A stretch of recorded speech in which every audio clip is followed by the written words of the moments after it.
G'day, welcome. I was just testing the sound ready for today's session. Welcome, hope you're all well. How are we all, eh? How are we?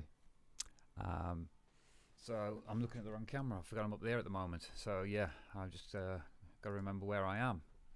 So today's session is all about Soulful Rhodes and Soulful House Chords. And we're going to show you some, again, 4 or 5 slides of music theory and walkthroughs on setting up and creating some soulful Rhodes sounds.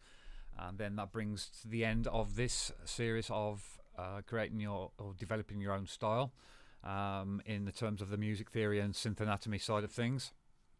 There's a couple of things I want to mention as well on synth programming, and I'll come to that shortly.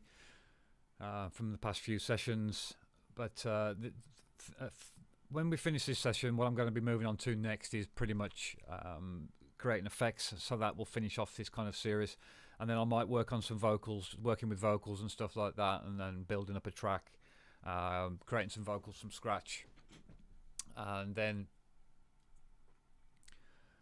I'll be doing a few other things on the Arturia plugins as well. So I'm going to move over and switch the cameras over. And one thing before I do, I just want to mention is over the past few weeks we've been doing a lot of synth programming using oscillators. Now, when you are detuning oscillators and setting just individual amp controls for those oscillators, one of the good things to do is actually slightly pan those oscillators left and right, because it helps with phase cancellation issues, especially on basses. Because if you are programming a bass sound, you want to keep the see, we've discussed about the subs and stuff.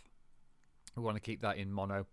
So one way of combating that is, first of all, create obviously 2 basses, one in mono for your sub, and then one in stereo or your mid bass in stereo, and then you can pan the oscillators left and right slightly for those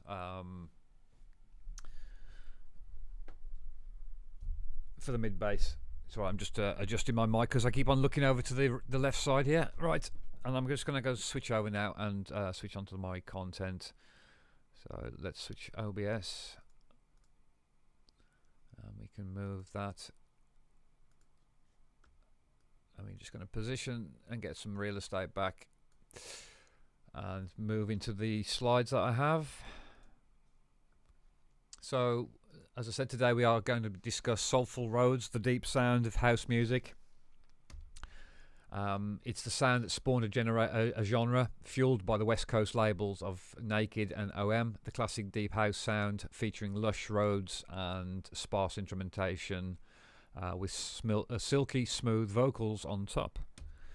So what I might do over the when I get to the end of all this session is actually put all of this into sort of practice, and we'll build a new track from scratch using all of the techniques, synthesis from scratch, building the sounds from scratch, creating the melodies, etc., playing those in, and we'll build a track from scratch using the techniques that I've done. So, and then it'll be a good time to sort of bring in and start discussing about vocals. So if I build a track towards putting a vocal in there, and then we can sort of work on vocals and show how to sort of make that sound a lot better in the track, and build up like what's known as a transition section. You build in your drop section. I was watching another tutorial today by somebody, and they're doing a sort of similar kind of thing as well, where they're sort of just copying professional artists and how they sort of put their builds and drops together. So what I might do is build a house track with these soulful chords and a bass line, etc., and we try and complete the whole track. But I've got a lot of content to go through, and time is short, so let's move on. So although there's no such thing as a Soulful Rhodes chord, there are some tried and tested chords that are good starting points. Of these, the best to kick off with is the 9th chord. To get this chord in the key of C, play the root C with the left hand, and with the right hand play the chord made up of B flat, D, E flat and G in ascending order. Note that this is an inversion of the true 9th chord, and this gives you the classic soulful sound. Move the same chord down a major third to minor 9, then down a further semitone to G minor 9 for a nice progression. For a more chilled sound, introduce a F minor 9, so you F, B flat, G, A flat and C, and try the progression C minor 9 to F minor 9, and add a remove notes as you see fit, altering order of the variations as well. So we just cover a little bit of theory of 7th, 9th and beyond. So even using inversions, standard chords using the root 3rd and 5th only take you so far. You can breathe new life into your programming by introducing new intervals like the 7th and the 9th. Although daunting at first, these chords add new notes to the standard chord in the same way as the 3rd and the 5th, only using the 7th and the 9th notes instead. In the case of C7, you add the 7th note in the scale of C, which is a B. So we'll show you that. And that's there. That's the red symbol. In the case of a 9th, because the 9th note of a chord overlaps in a new octave, you are essentially adding the 2nd note of the scale, the note D in the key of C. And you can either add this between C and E, or you can play it an octave above, which sounds nicer. So there is the D, or you play it an octave above. So experiment with your inversions for many new chords. Let me just as well apologise for last week's session and the week before. The week before I forgot to turn my mic up. I was experimenting in a bit of a rush, and I was just testing everything. I forgot to turn my mic back up. And last week I didn't realise that the output of OBS was actually sending the microphone from the Mac as well, so you were hearing the fan running in the background. And I didn't realise until I literally listened back to the videos, and the sound was, I could hear it was quite noisy. So I do apologise for that. I wasn't aware that the mic had turned itself back on, and the channel was unmuted on the mic channel. And there's like two inputs for OBS, and a mic input which is sort of standard, and you have to turn that off. Anyway, start with a laid back progression, playing C minor 9. Oh, hang on. We're missing something here, guys. I do apologise. I need to animate that and come in first. So start with a laid back 4-bar progression. That's meant to be the word letter number 4 and not 4. Playing the C minor 9 and an A minor 9. So let me just quickly correct that, guys, because I like things to be right. It makes sense, or it doesn't make sense otherwise. And that should be a capital letter A minor 9. So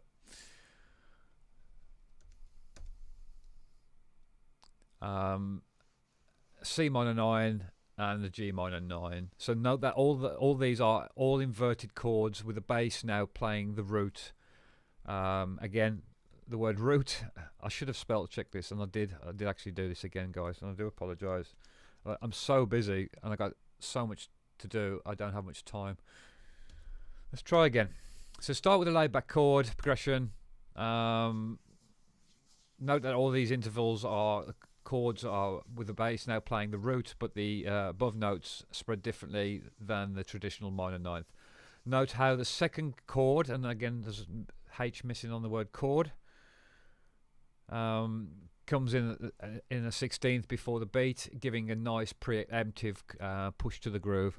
The short A minor 9 chord before the beat pushes it forward, and that again should be the short A minor. So I'm just going to correct this here, guys, because I haven't I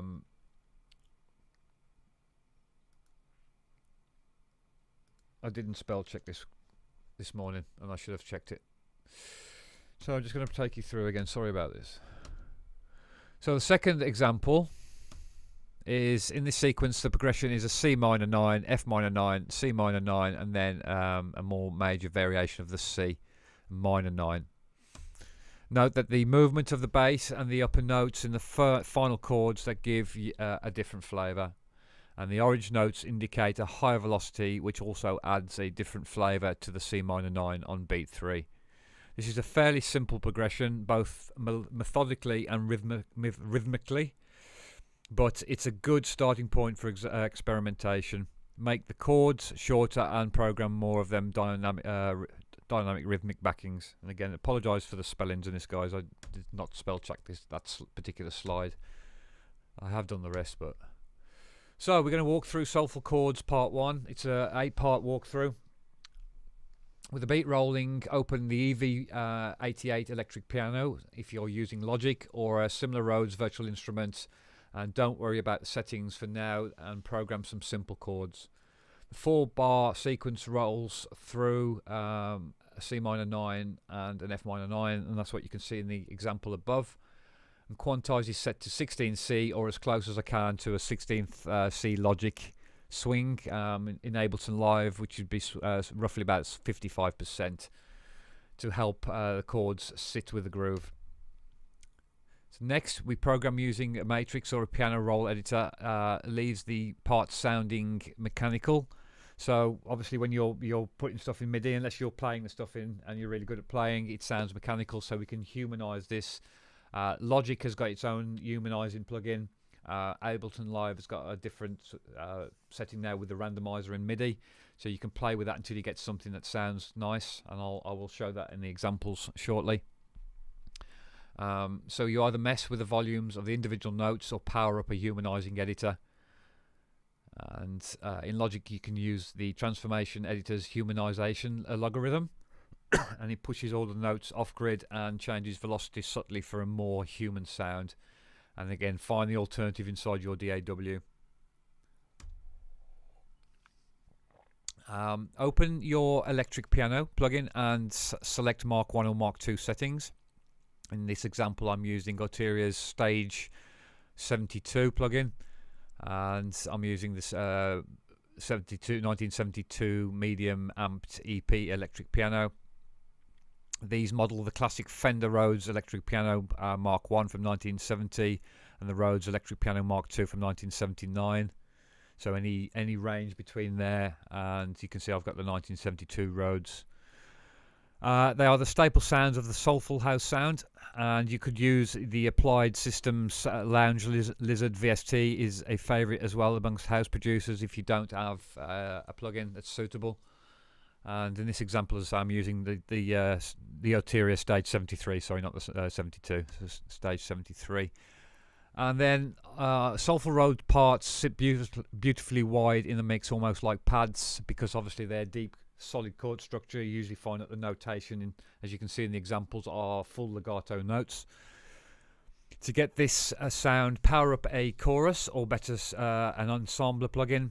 Logic's native ensembler has 5 voices, 2 different LFO rates, phase at plus 100% and a stereo spread of 200%. The result is a lush and wide sound that gently moves in the stereo spectrum. In my example, I'm using the Ensembler Deep plugin. I've tried a few different plugins out to see what worked best, and I'll show you those examples as well. And I'll show you some a really good tremolo effect as well, which we'll come on to shortly. So next up, we use some compression on the Rhodes to do 2 things. Firstly, tame peaks with a medium-high ratio, using the roughly 2.1 to 1 ratio, and a long release time, cutting around 5 to 8 decibels of the gain, and obviously just adjust either with auto makeup gain or just adjust your gain manually on your output to suit. Secondly, if appropriate in the context of the song, set the compressor to respond to a kick drum powering its sidechain for a gentle breathing feel. So obviously you might want to do that in a break or something like that. You don't want to do it all of the time. Give the Rhodes chords space in the mix by sending part of the signal to a reverb or a delay bus. Here it is sent to a bus with a stereo delay. The delay is on this particular one. It's not exactly these settings. If it was on a Logic one, you could set left and right with a triplet delay. I'm using a sync delay here, stereo delay with Ableton Live, and I've got on a sync of 2 and 2, and I've also changed the modulation time for a little bit of almost portamento slide in the delay. It creates a little bit of portamento tone between the delay sounds, which is really nice, and I'll show you that as well. So just obviously you've got to experiment with your delay plugins. I haven't come across a delay yet where I can set the triplets. I'm just trying to sort of locate some different delay plugins that will do that.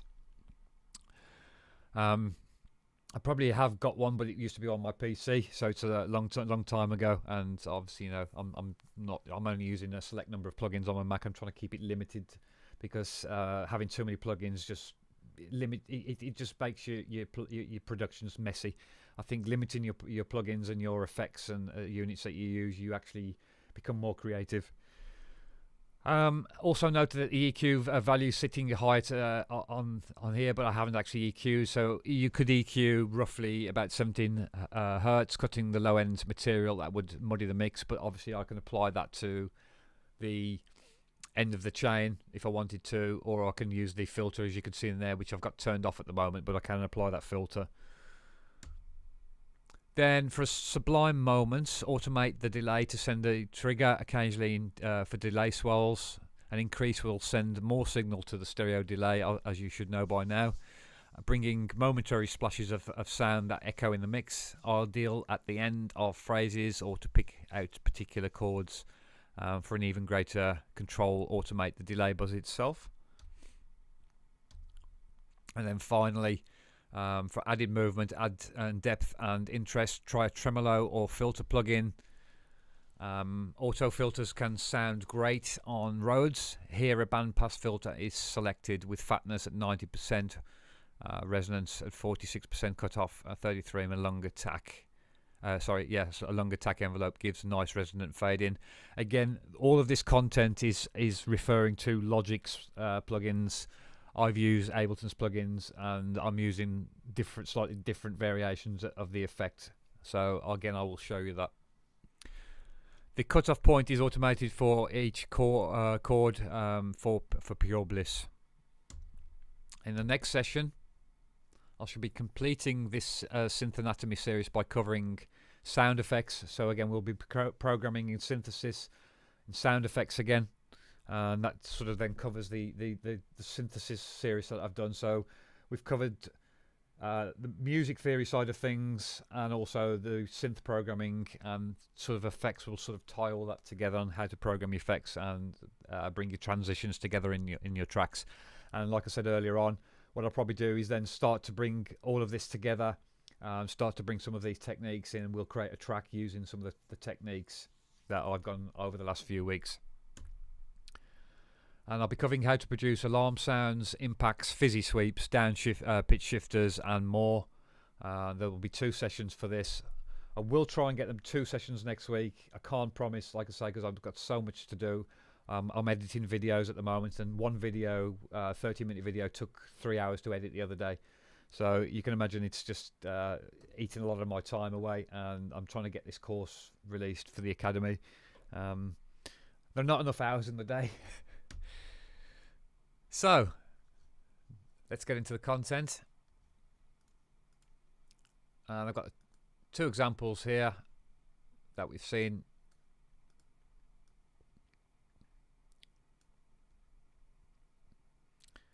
And I could put the scale on. I can show you the scale, but C major and see what the scale says. C minor. And that should show, and then we can see whether it's in a C minor, because it's not always, and you can see some of these notes not actually in a C minor, and it's very difficult because it's working from C major to C minor, or it's C minor 9, for example. So we've got inversions, don't forget, going on in there, and you can see a major. So it'd be interesting to find out what the exact opening chord is by using the scale function, but I'm not going to complicate things now. I'm just going to play these. They tend to be a lot more augmented chords we're playing here, and jazzy type chords, bluesy chords. So there's a lot of augmented chord notes in the upper riffs of the chord. And you can see again here, mimicking the same again here, and the same again here. And we're using an inversion of the C minor 9. So there's the B flat. Same again going up. So 1, 2, 3, 4, 5, 6, 7, 8, 9, 10 semitones. gives it a minor ninth. Okay, so guys, I'm just trying to get a bit of distractions out of the way. So for this, that's the first example, and then I've got the second example here again that you saw in the notation, and I'm just using the Stage 72 piano from Arturia. You can see there's quite a number of electric pianos we can just go into. They all sound fantastic. You've got Wurtzly plug-in piano sounds like the Wurtzly whirling, rotating speaker sounds, etc. And I'm looking forward to making some tracks with this because it's a lush sounding synth, as are all of the Arturia plugins, because obviously they're modelling their stuff on classic Roland and other keyboards out there, classic keyboards and stuff. So they, their sound engines are fantastic, but they are very, very RAM and CPU power hungry. So let's get into, I should play this first example.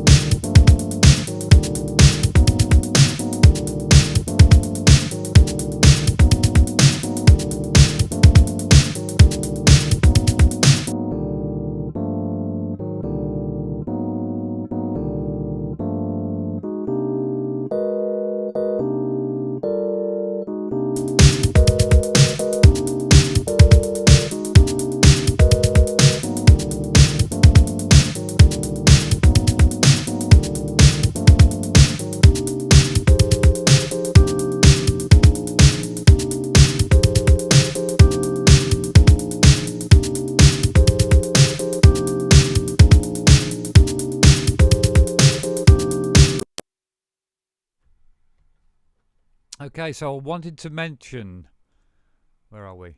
Oh, is my mic on? Yeah, I wanted to mention that all of this notation on the velocities are quite sort of very, very low down, and you'll see why in a second. Because if I put my velocities up full, the notes just don't sound right. You don't get that sort of warmth from the actual mellowness from the piano. And again, this is just for sort of variation, really. This little note here. And this can be adjusted. Randomization can be used, and I'll show you again what happens with the randomization. It doesn't always sound right. It does take time to get it sounding right, and I'll show you the difference when I take this down and how it affects the actual overall tone of the change of the chord.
Okay, so I'll just show you the randomization. I'll play these through again, and I'll show you the randomization and how it can be very useful for getting that sort of real feel.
Okay, so you get the idea. And then we're going to move on to this next one. I'm going to break this down.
Okay, so you can see I've got a few things going on that makes that up and gives it rhythmical movement, and when I strip it back it literally is nothing. So I've got 3 different types of tremolo I could use.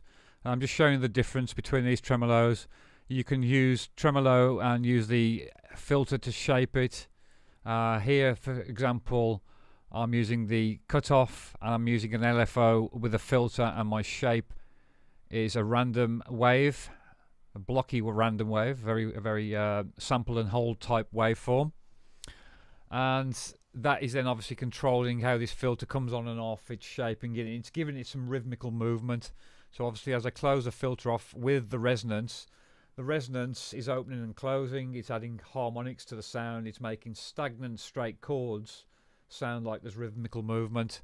And again, the tremolo adds movement, the ensembler adds a sort of more chorus to the sound, and again, adjust and suit to taste. Have a play, go to the extreme, go overboard, and then come back.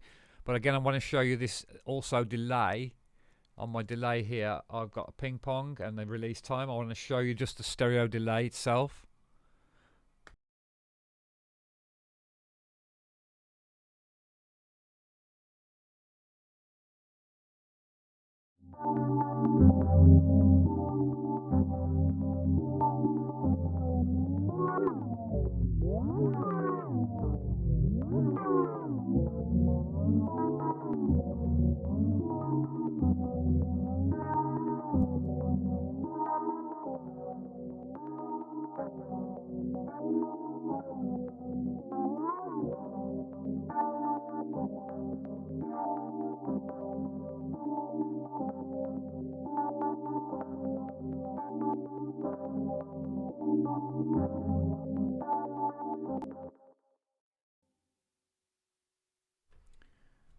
Okay guys, so you can see what I've done there. I've taken the lows off, and it's much better the delay with the lows. You don't want those low ends in adding to the sort of the low end that already exists from the chords.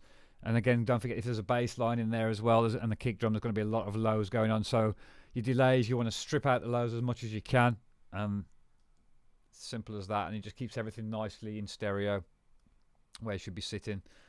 As I say, I'm using a slightly different sync, because if I use the time here with a slightly triplet delay, it sounds a little bit odd and weird, but I'm using the time here to create a little bit of slide. You can hear it almost sounds like a piece of real tape being sped up and slowing down, and it's a great little sort of modulation effect. And again, play around with the filter and the rate, and we'll just play around with that again, and I'll show you the extremes and then taking it back. I always like to take things to the extreme to listen to what it does, and then you understand actually how you're manipulating your sound.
So you can see by changing the rate on my delay, on my modulation, it's like an LFO rate, you're almost affecting the timing, and you can see that a certain frequency or a certain hertz frequency will actually drop back in time and sound perfect. So again, you've got to sort of know and understand what frequency rates that you're messing around with. Some will go out of time, some will then come back into time. And it's just a natural mathematical equation that's going through, really. I won't go into massive detail. I don't want to sort of blow people's minds with this stuff. But I'm trying to keep things quite as simple as I can, just to show you how to get producing and making and experimenting with sounds. Because when you add in sort of things into delays and depth, it's those little tweaks that add the character to your tracks, really, at the end of the day, and separate you from somebody who's, you know, using the same chord structure. So this chord structure has probably been used a million times over, but doing the things I've just done has completely revamped it, you know. And you can obviously go through your different synths, get the right sort of sound, change around with the rates on the ensemble depth. You know, let's have a tinker with it and see what happens. But it's all about getting that warmth, really.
Sorry if I'm messing around there, but I was enjoying myself too much with that. So you can see I was just stripping it back to so you can listen to what the raw sound is again. And again, it does depend on the sound that you do pick.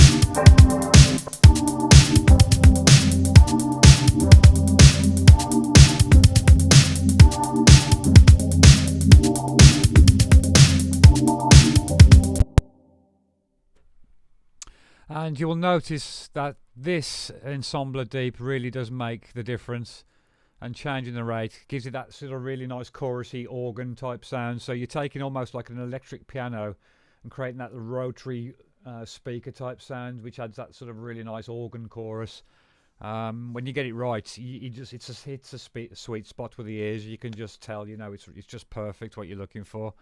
But again, don't forget about phase issues, phase cancellation issues. If you've got low end bass in there, you might want to strip the low notes out, separate your MIDI parts, put them into a separate part, and treat the lows as mono really, and then treat the highs in stereo. And then, you know, you can again pan left and right. You could create two channels and pan one left and one right, or just create an audio imprint, bounce it down, and do it that way if it's taking up too much CPU, obviously. But I think that sort of wraps it up for today, guys. Again, I'm trying to keep these under 45 minutes for these last few sessions to try and just get straight into the nuts and bolts of it, really. I would like to show you my new track, but not while I'm actually working on it. I want to get it sort of up and running and in full flow really before I sort of show you what I've been doing with it. But yeah, I've got to try a few tracks I want to try and finish off over the weekend. Not had much time really to do much of my own music at the moment, because I'm working all week on the academy stuff. I'm trying to sort of take time off at the weekends just to sort of reset and refresh really. But I did start a new track on Sunday, which I'm quite happy about. And it's just in I think two or three 16-bar loop, something like that at the moment. But yeah, any questions, guys? Obviously, you know, leave your comments please in the below, in the comments below, section below. Give us a thumbs up. It does help the algorithm. I'm trying to grow the channel. Obviously, I am new on the block when it comes to doing this stuff. I'm not brilliant at it. I'm not brilliant at delivering live content all of the time. I don't mind speaking in front of thousands of people, but when it comes to doing stuff on YouTube, it's a bit strange talking to yourself when there's nobody actually listening. Even though I'm doing it live, there's nobody actually engaged with me really as much. So for those of you that do come along and stick around and are appreciating what I'm doing in the content, thank you for that. As I say, if you could just share, like, subscribe, whatever, it does help the channel grow. But I'm obviously just trying to get as much stuff as I can for you guys, because I know there's so much out there. There's so much stuff on YouTube. I'm probably doing stuff that people have already covered. It's just really hard to keep things fresh and different to what everybody else is doing. I'm just trying to give you the nuts and bolts and getting started for beginners really, and do it in block chunks where you can watch and select an individual video in that way. So yeah, appreciate your support, guys, and I'll look forward to next week's sessions and creating effects and stuff. So stay safe, stay warm, because it is very cold again in the UK. I don't know what's going on with the weather, but it's crazy. See you soon. Take care.